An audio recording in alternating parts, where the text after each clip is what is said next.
I was thinking of bypassing this part of the end of the day, but let's just say, what, did we learn something? Did we identify with some of the issues? I mean, were there some commonalities, or where was everybody talking so different? What are some of the threads that we can all sort of connect with? Is it so specific to the talk that we can't connect to it, or does the topics themselves lend to lessons that we really can take with us? I, for this is a topic I've always found very interesting, the question of difference and how communities, groups, nations, countries, deal with the question of difference, whether it is the Northeast, whether it is Islam in India, or whether it is racial connotation, or whether it is acceptability or not of queers in both India, or also in other parts. We can even be talking about this country. So for me, there are lots of lessons that, I saw it, I experienced it throughout everybody's talk actually today. I can say this is a connection, this is a connection, this is a novelty, but I felt what I was thinking about for this day to come out of this was out of this sort of mini conference was exactly what we ended up. And the last panel I thought was just amazing, that all of them could relate to each other without even knowing that this is what they were doing. This is what they didn't even talk about. I'm presenting my paper this way or that way. It just came natural, and there was a lot that we got out of it. So I don't want to talk too much.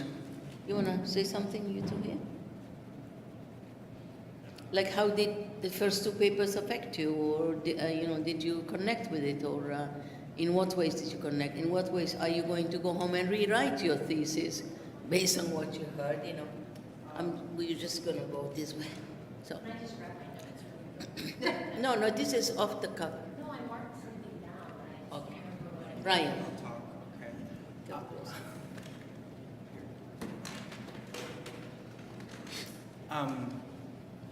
So I think when Lina asked us to participate in the conference, my immediate thought was just sort of, I'll do this because she's my advisor and she basically signs the checks.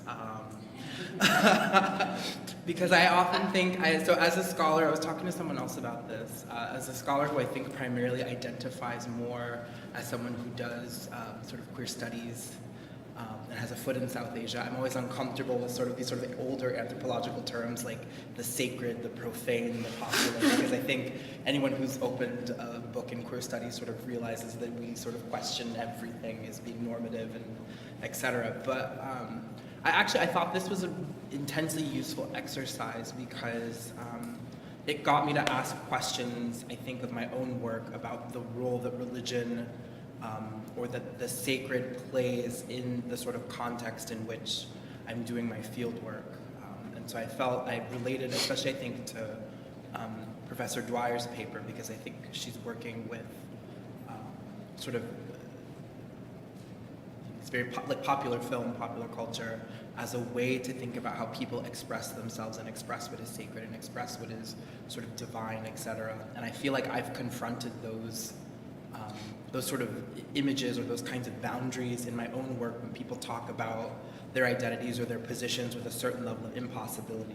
The idea that there are certain thresholds that can't be crossed, certain zones that can't be entered into. And so I think that in and of itself is a kind of sacred that I'm sort of interested in playing with and thinking through in my own work. So I'm really grateful that I actually got to be a part of this and think out loud.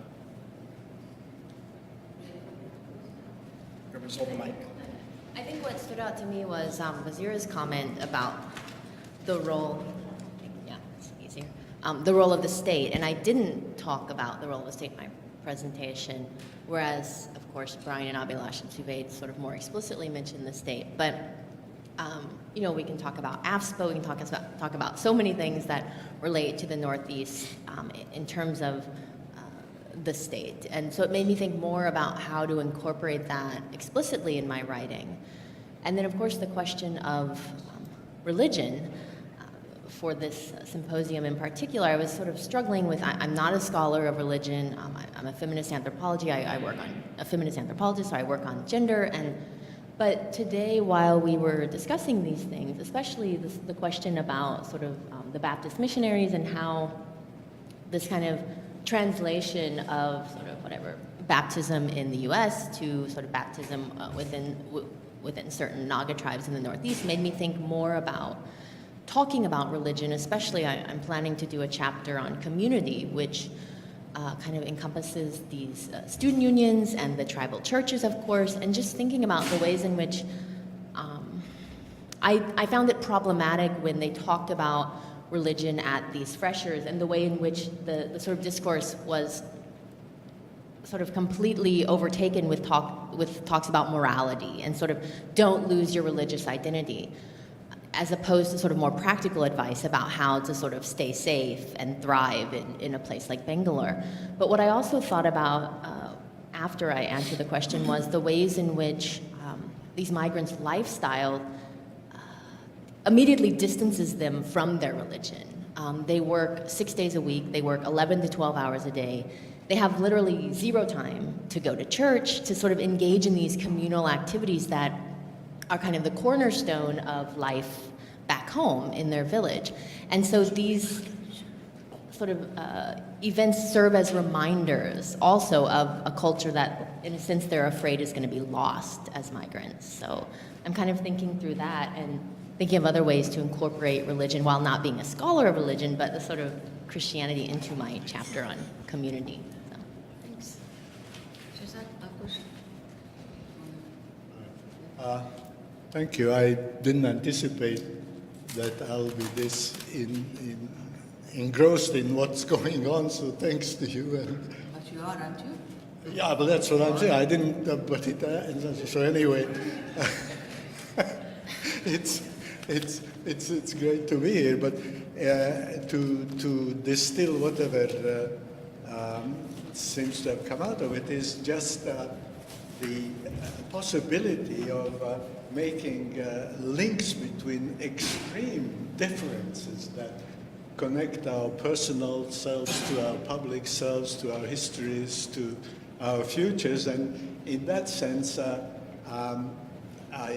like the relation between films, history, anthropology, social science, theology, and all of these fields seem to crumble in the face of a strong personal engagement with it. So films become a kind of a public space within which the private and the personal can find its expression within the limits of production and economy.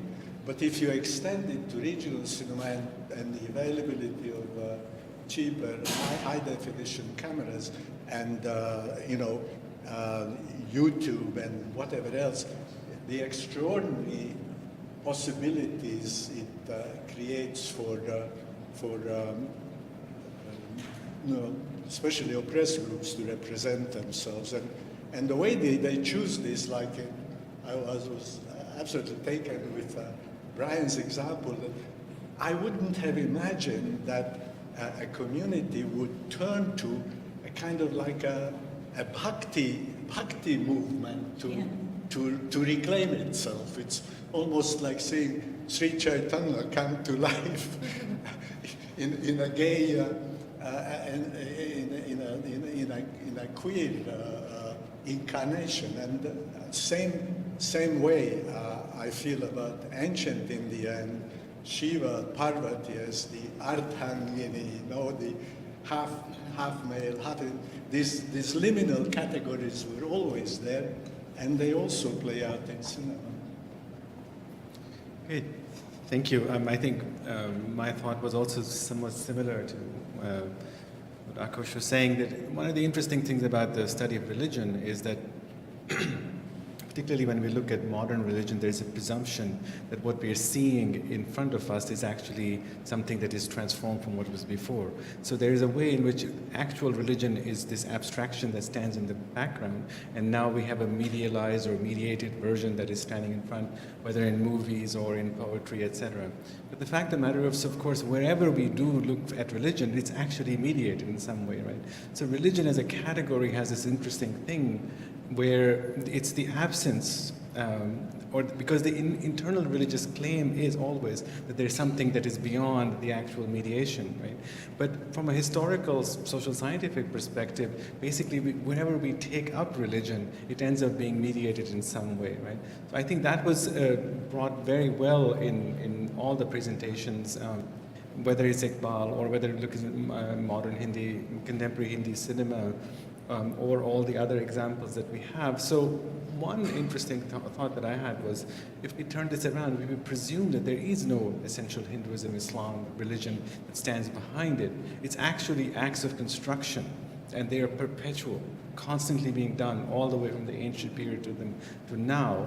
It provides, in some ways, it actually frees us to interpret what is going on in front of us, but also, however, sensitizes us to the internal claim that is made about religion, which is that is something standing behind the medialization. And that dynamic was really wonderfully displayed in all the different papers that we had. And I think that's something that, I mean, it's pervasive in all different contexts, but South Asia is one of the most richest places to go look for this kind of dynamic playing out in incredible diversity of ways.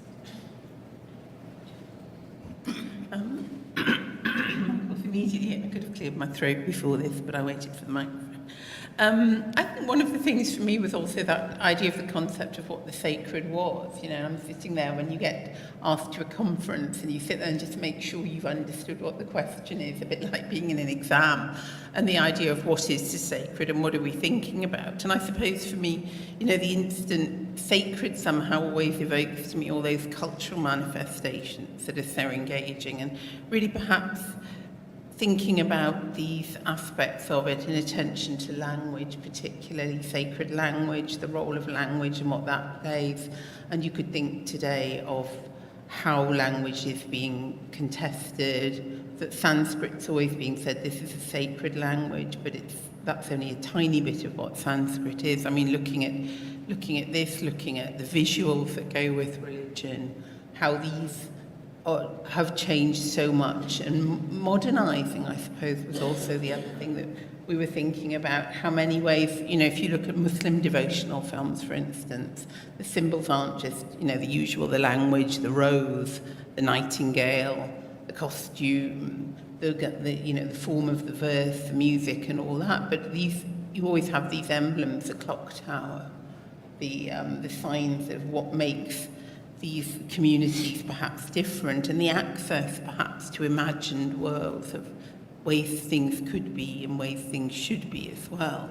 So this whole sort of cultural element, because in a way, where does the sacred begin and where does it end? And, you know, you always end up, you're not trying to say India is this particularly sacred place, but it is an idea where somehow discussions of the sacred are there. But, you know, I mean, I live in a country which has an institutionalized religion, and, you know, we have a different idea perhaps of the sacred through that. And in a way, you know, when we have coronation, the way our sovereign is sacred and the anointed body of the sovereign is very important to us. So, you know, it's not just something which is peculiar or pre-modern. But then I was also, I mean, films obviously being my main interest, and I looked earlier at these different kinds of genres about films that were seen as particularly religious, as well as the manifestation of the religious in the non-specific genres. But what really struck me looking at these films, which I talked about today, is these are the biggest hits in the history of Indian cinema. And why is it that these films, which are not religious genres, actually belong to other genres, the historical or the comedy or whatever they are, why they seem to have generated this huge interest in people? And perhaps it's a way of enabling conversations about the sacred that people might otherwise feel awkward about. I mean, it's much easier to say, oh, you know, that time Salman Khan did this, that and the other, than it is to say something very personal about religion. So I think it's partly enabling in that way too. And the way, of course, religion itself has changed. You know, we talk, I mean, in passing, you know, which forms of religion are acceptable, which gods become acceptable, which religious practices are marginalized. And in a way, many gods become more bourgeoisified. I mean, I'm sure many of you last year thought the Ganesh procession, the Holy Family, there was Shiv, Parvati, Ganesh and Skanda all sitting together with a selfie stick, you know, taking themselves as an image at a gathering, and they become just like normal people perhaps in the world, and yet they can also be more spectacular. But I think one thing when we're talking about religion is also to remember this political aspects of it. You know, this is a world where things are changing. We saw the triple talaq decision just recently, and this, raising the idea of should there be changes to the personal law? Will personal law be abolished? A uniform civil code, and what that means, that in some ways is the family no longer a sacred space in which it always was.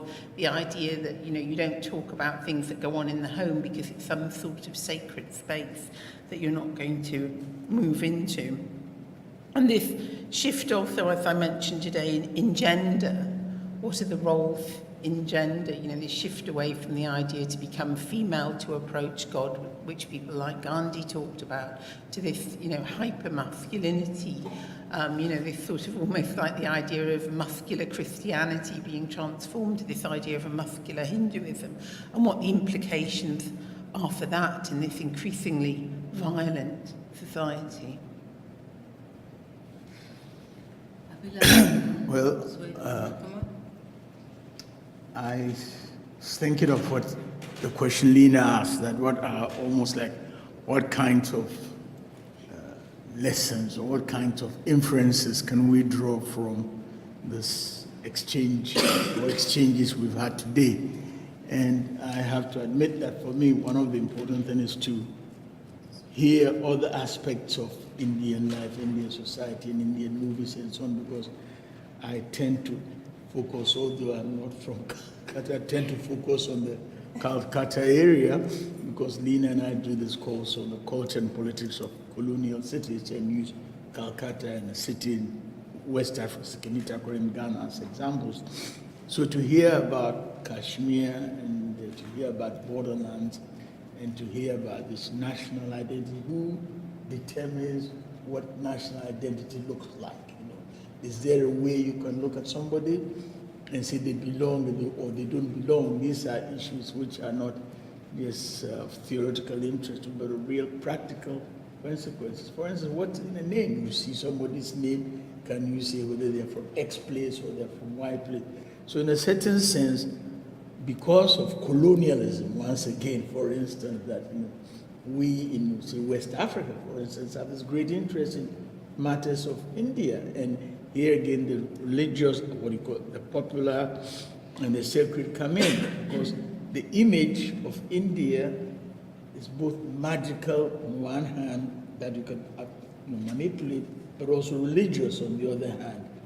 And a lot of this has to do with the period from World War II, when West African soldiers are in India. So India is always very interesting for us. But I also keep thinking of Latin America also again.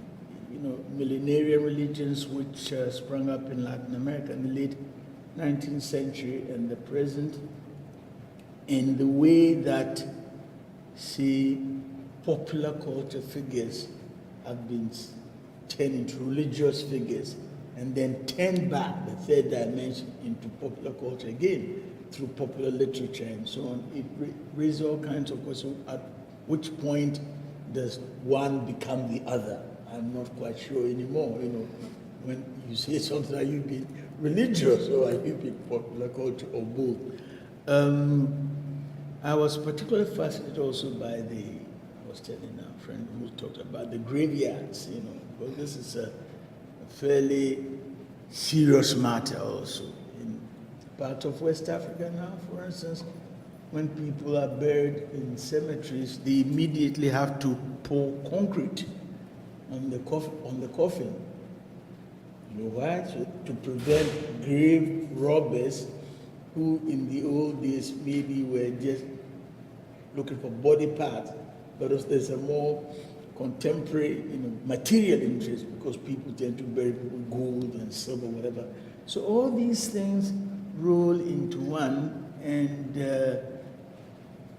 in a time also when, I think Richard used the expression, muscular Christianity? Yes, this muscular Christianity in many parts of West Africa have these mega churches, mega religious organizations, but not so much from the traditional colonially derived ones, but from new Pentecostalism and so on, at which point does the new religion interface with traditional religious practices? All of these things are of interest to me. So listening to all of you, I think it brought up the movies, but especially I like, and I would like to see more of these movies. Okay. So we have two more, and then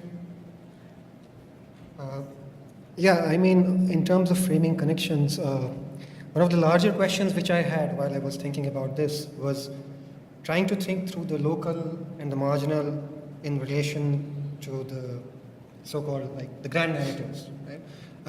Which are mostly the nation-state narratives. So if you, for example, talk about Kashmir, it mostly is studied as a bilateral dispute between two countries, or in terms of security studies, even the conceptualization of religion.